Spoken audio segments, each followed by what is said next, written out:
The war ended, Voldemort was gone, but the real twist, that came after the Deathly Hallows. Because what happened next was never shown in the movies. Some heroes rose to legendary status, others vanished, and one character, their fate turned darker than anyone could have imagined. This isn't a recap. This is the hidden chapter J.K. Rowling never put in the books. 10 lives forever changed after the final battle, and one story will shock you. Let's dive in.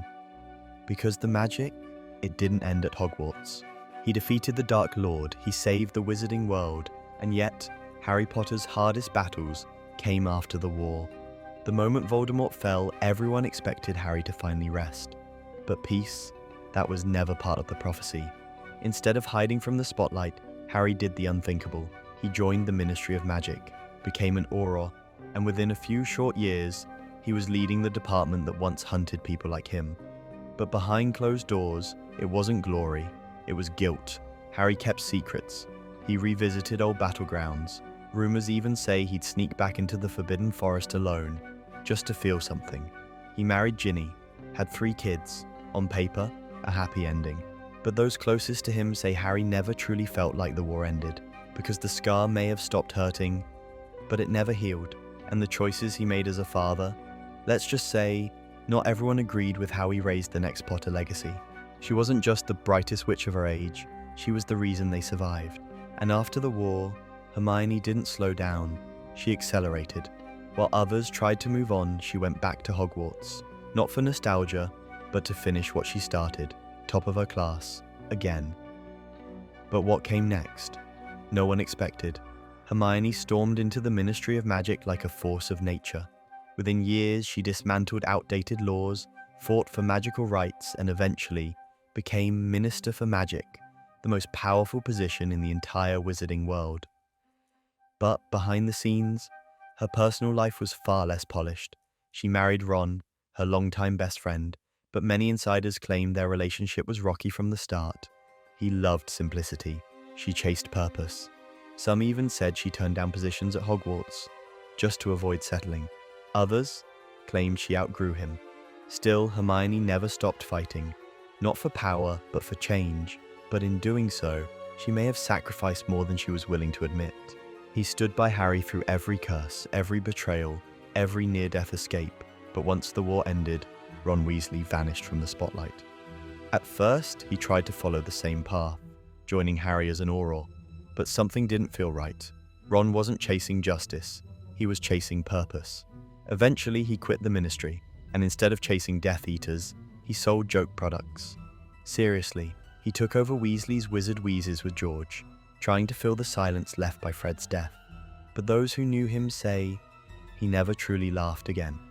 He married Hermione, started a family, but rumors swirled. Some whispered he felt like her shadow, outpaced, overlooked. Others claimed he was the one who kept her grounded. There's one thing no one denies, Ron was loyal, but loyalty comes with a price. And years later, when their daughter walked into Hogwarts, he couldn't help but wonder, was he the war hero, or just the comic relief who made it out alive? He walked away from the battlefield, but not from the shame. Draco Malfoy didn't go to Azkaban. He wasn't stripped of his wand, but in the eyes of the wizarding world, he was tainted, a name forever linked to the Death Eaters and to failure. After the war, Draco withdrew from public life. No grand redemption arc, no apology tour, just silence. He married Astoria Greengrass, a pureblood like him, but with far less interest in blood status. Together they had a son, Scorpius, and for the first time in his life, Draco tried to be something he never had, a good father. But Astoria's health declined quickly. Some said it was a blood curse, others whispered it was grief. When she died, Draco was never the same. He stopped appearing at ministry events, turned down offers to teach at Hogwarts, and was often seen wandering alone, staring at nothing. He didn't want revenge, he didn't want forgiveness, he just wanted to disappear. But fate had other plans, because Scorpius, the son of a former Death Eater, would one day befriend the one boy Draco was raised to hate, and that bond would change everything. He started as the clumsy kid no one believed in. By the end of the war, he was swinging the sword of Gryffindor and slicing off Nagini's head. But what came after the war might be even more impressive. and way more overlooked.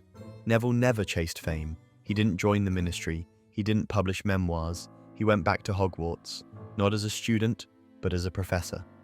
Neville became the herbology teacher, and slowly the quiet, unsure boy turned into a legend among students. He later became head of Gryffindor House, guiding the next generation with a kind of toughness only survivors carry. But beneath the soil and greenhouses, Neville buried more than just plants. He struggled with nightmares, rarely talked about the battle, and every year on the anniversary of the war, he vanished for a day, returning only after sunset. He married Hannah Abbott, a fellow student who understood what it meant to lose and keep going. Together, they ran the Leaky Cauldron for a while, but Neville never stopped teaching. He wasn't flashy, he didn't seek headlines, but in the halls of Hogwarts, Neville Longbottom became something far rarer than a war hero. He became a legend without ego. Most people thought Luna was just odd, the dreamy girl chasing imaginary creatures and whispering things no one understood. But after the war, Luna became something else entirely. She didn't stay at the Ministry. She didn't settle down right away. She vanished. For months, no one knew where she'd gone, until word spread she was seen deep in the wild tracking magical beasts that most wizards didn't even believe existed. Luna became a magizoologist, just like her father Hope.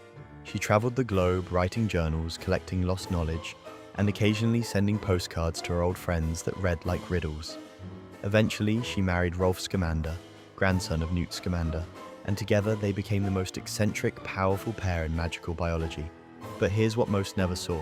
Luna wasn't just studying creatures, she was protecting them, fighting to preserve ancient species that others were trying to erase. Some even say she discovered things that could rewrite magical history, but chose to keep them secret, because the world wasn't ready.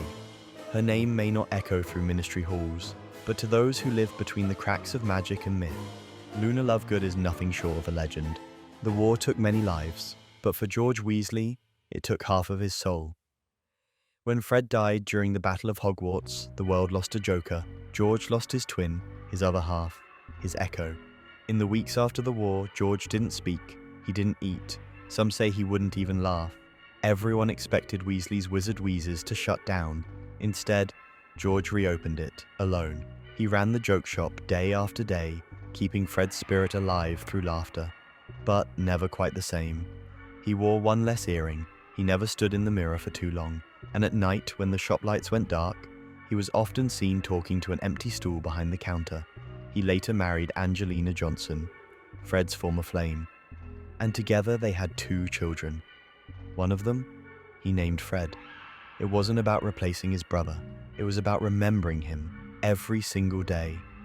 George never chased glory, never wanted recognition, but his pain became purpose, because every joke he sold, every laugh he sparked, was a quiet rebellion against the war that tried to break him.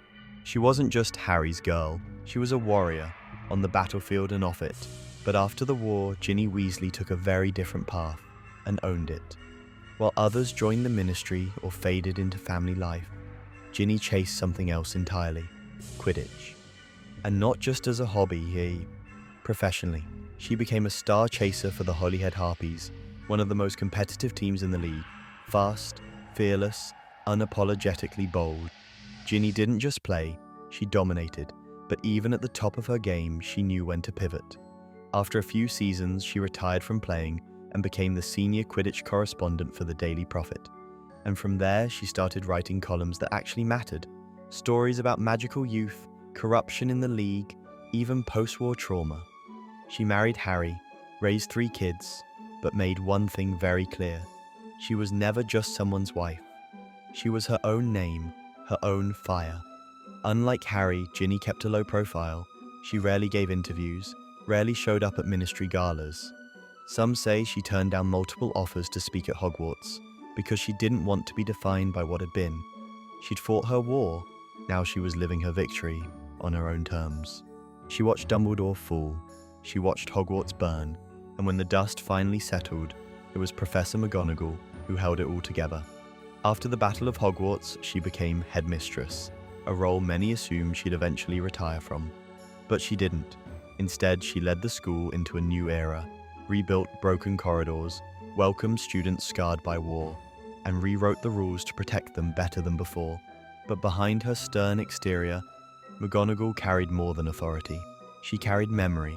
She never spoke publicly about her pain, never gave interviews, but every year on the anniversary of the battle, she would stand at the edge of the astronomy tower, alone. Some say she kept Dumbledore's portrait behind a curtain. Others claim she knew secrets about his past, ones she promised to protect even after his death. Despite offers to step down, she refused. When asked why, she once replied, "As long as Hogwarts needs me, I'll be here. When it doesn't, I'll know." But to many students, she was more than a professor. She was a shield, the last standing pillar of an era long gone. And even now, in her old age, some whisper that McGonagall knows how this story really ends. He spent his childhood mocking Harry, feeding off fear, and living in a house that pretended magic didn't exist. But after the war, Dudley Dursley did something no one expected. He changed. It didn't happen overnight. But sometime after leaving Privet Drive, Dudley reached out. He sent Harry a letter. No spells, no tricks, just a simple message that stunned everyone who read it. "I'm sorry, thank you. I hope we can talk." Years later, the two met again, quietly, away from headlines. And for the first time, Dudley asked questions. Real ones. He got married, had children, and while his kids never showed signs of magic, they knew about it. Because Dudley made sure of it. He told them who their uncle was, what he did, and why it mattered. He didn't become a wizard, didn't fight in any battles, but his redemption was quieter, harder, and maybe more human than anyone else's. Because Dudley Dursley didn't just accept magic, he finally accepted Harry. The Battle of Hogwarts may have ended with a flash of green light, but for these characters, the real journey had just begun.